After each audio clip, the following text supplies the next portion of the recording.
네, 수능날의 이수연의 애프터 출발합니다. 오늘 밖에서는 비가 내리고 있는데요. 증시는 반대로 빨간불을 유지하고 있습니다. 오늘장 코스피 코스닥 일중 흐름부터 살펴보겠습니다. 자, 코스피 시장 오늘 2,488선 지나가고 있고요. 자, 코스피는 그동안에 장중에 계속 하락세를 보이다가 지금쯤에 상승 전환에 성공을 했습니다. 자, 지금 수급적으로 봤을 때 외국인의 코스피에 2거래일 연속 들어오고 있고요. 시가총액 상위주 부분으로 봤을 때는 확실하게 그 주도주가 뚜렷합니다. 바로 자동차 섹터가 오늘은 거래소를 주도하고 있는 반면에 자, 코스닥 시장은 로봇주가 주도를 하고 있습니다. 시가총액 상위 10개 종목 안에서 레인보 로보틱스가 가장 높은 시세를 유지해주고 있고요. 상승 전환한 후에 계속 일중 고점 근처를 유지하고 있습니다. 장중에 환율이 1297원대까지 떨어졌었는데 지금 다시 1300원대로 올라왔다가 다시 1299원대로 내려왔거든요. 그와 함께 수급도 조금 더 불이 붙는 모습이 오후장에서 포착이 되고 있습니다. 자, 오늘 코스피를 강하게 이끌어주는 섹터가 바로 자동차라고 말씀드렸습니다. 어제부터 그저께부터 시세가 바닥에서 올라오고 있죠. 자, 그 이야기는 두 번째에 한번 짚어보도록 하고요. 오늘 미중 정상회담이 열렸습니다.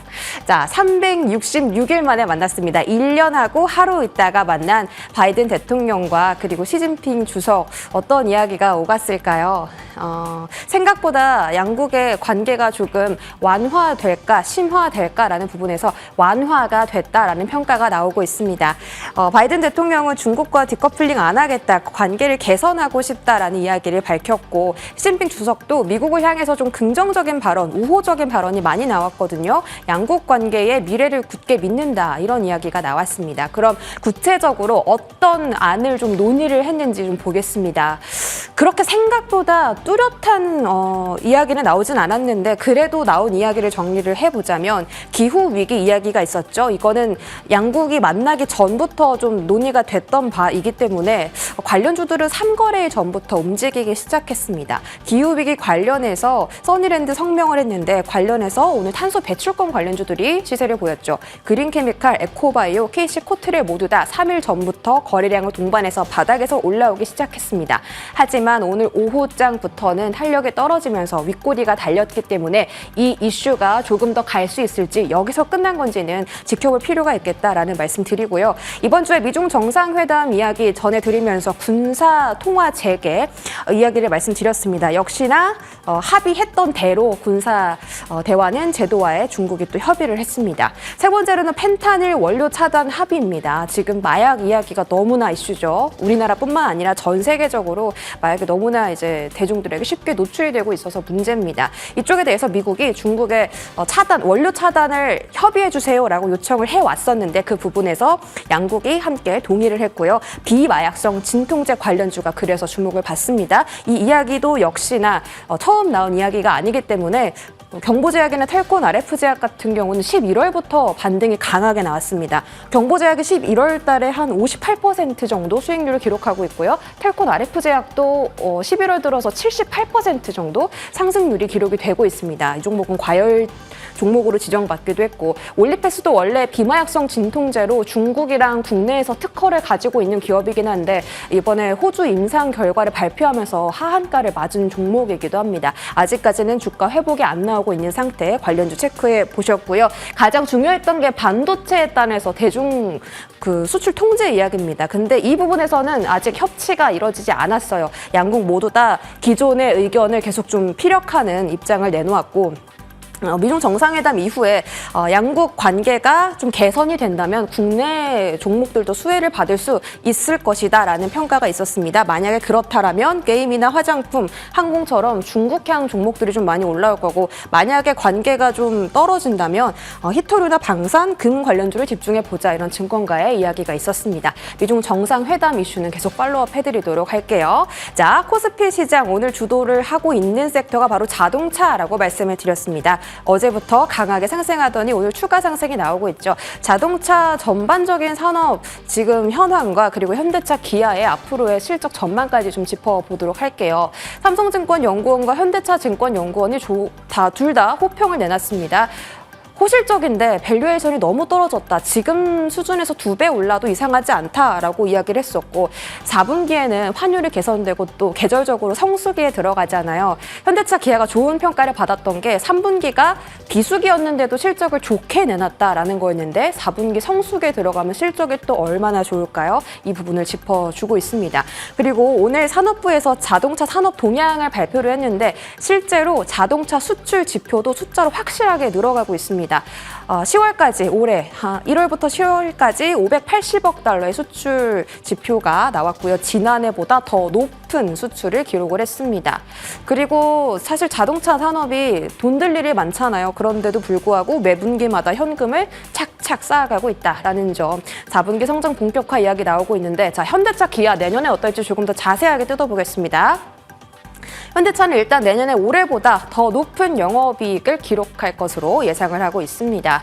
개선된 환율, 지금 1,300원 밑으로 떨어졌다라고 말씀드렸죠. 4분기에 성수기 들어가죠. 거기다가 좀 비용을 많이 가져갔던 북미 시장의 인센티브도 떨어질 예정이기 때문에 이 세 가지 재료가 삼박자로 딱 맞아서 현대차, 기아가 내년에도 좋은 수혜를 얻어갈 거다라는 분석입니다. 지금 그리고 미국의 빅3로 현대차가 들어갈 수도 있다라는 증권가 이야기도 나오고 있거든요. 지금 미국 빅3 시장의 시장 점유율이 계속 떨어지고 있는 반면에 현대차, 기아는 신차 판매도 하지 않았는데 시장 점유율이 계속 올라가고 있고 거기다가 최근에 미국 자동차 노조 파업했잖아요. 그래서 인건비가 상당히 비싸졌습니다. 25% 정도 인건 비용이 비싸졌는데 그 시장을 현기차가 좀 파고들면 좀 수혜를 얻지 않을까 이런 전망도 있더라고요.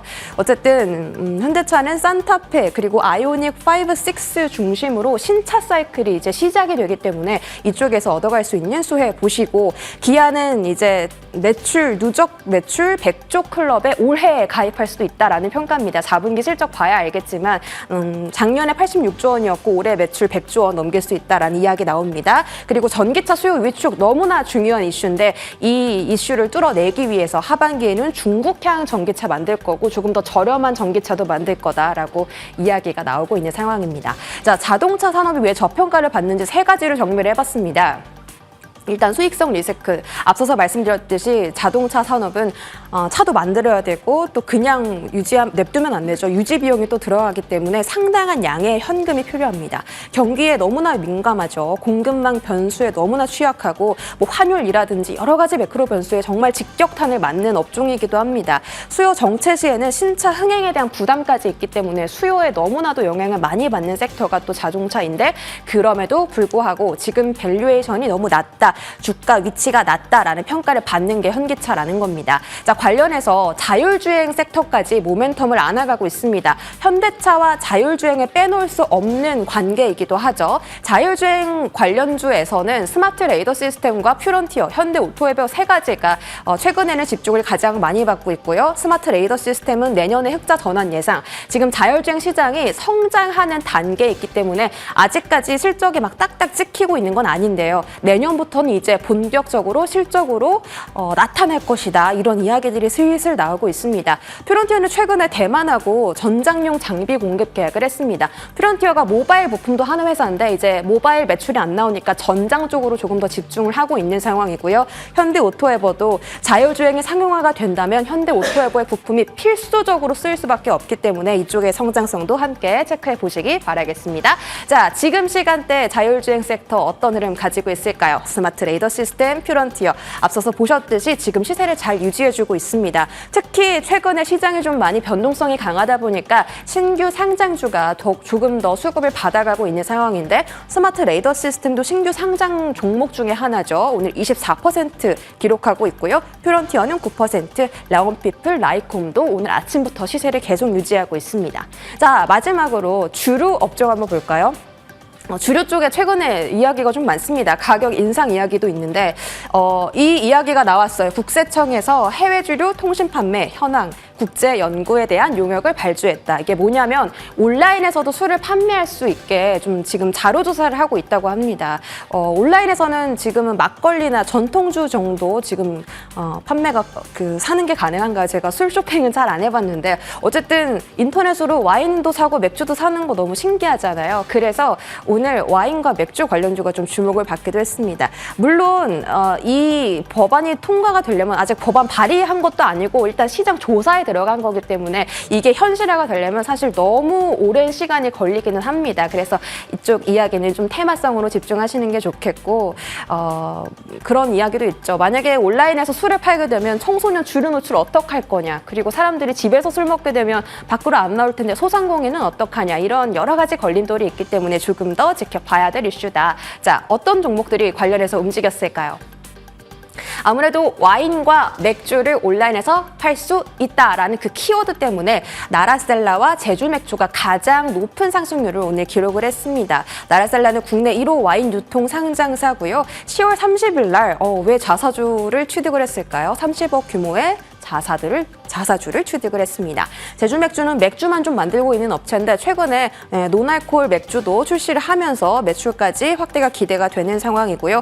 국순당은 최근에 그 소주 가격 인상했을 때도 같이 시세가 올랐었는데 오늘 와인 맥주 온라인 판매 이야기에도 같이 시세가 좀 나오고 있습니다. 여러 가지 테마에서 집중을 받는 종목, 자, 체크를 해보시기 바라겠습니다. 자, 저희가 준비한 소식 여기까지고요. 여기까지 브리핑 전해드렸습니다.